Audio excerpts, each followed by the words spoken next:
E un applauso.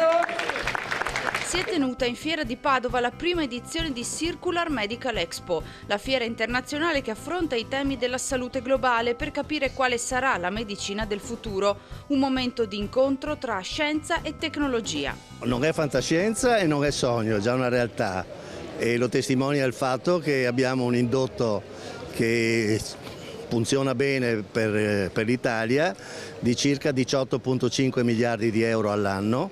Siamo i primi in Europa, purtroppo a livello governativo non ci vedono molto e non ci sentono molto, ma dal punto di vista tecnologico noi siamo veramente onorati, soprattutto di fare questo convegno che è un network place dove c'è proprio una connessione tra il mondo scientifico e il mondo commerciale di tutti i prodotti in anteprima. L'innovazione, soprattutto nel nostro territorio, è legata a doppio filo con le piccole e medie imprese. Hanno una grande chance che è quella di essere inserite all'interno di nicchie specializzate, hanno un grandissimo potenziale di innovazione e quindi come tale sono in grado di poter dire la loro anche in contesti come quelli, dove nel settore sanitario e biomedicale non sono solo le PMI presenti, ma ci sono anche le grandi multinazionali.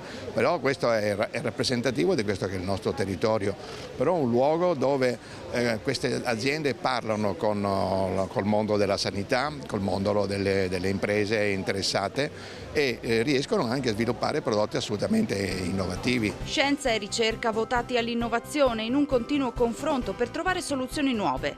Il Veneto ha una forte caratura e taratura dedicata all'innovazione tecnologica, all'export, per cui è un comparto anche da un punto di vista economico importante. Padova con la sua università e il suo ospedale è da sempre motore per le innovazioni nel campo medico. Decisamente il mondo della scienza e della medicina è nel DNA della nostra città per la sua storia, ma è anche il settore in cui la città punta per il proprio sviluppo e mi riferisco naturalmente agli importanti investimenti in campo per la realizzazione del nuovo ospedale. Tra i vari relatori anche il professor Gino Gerosa che spiega come sarà la medicina del futuro.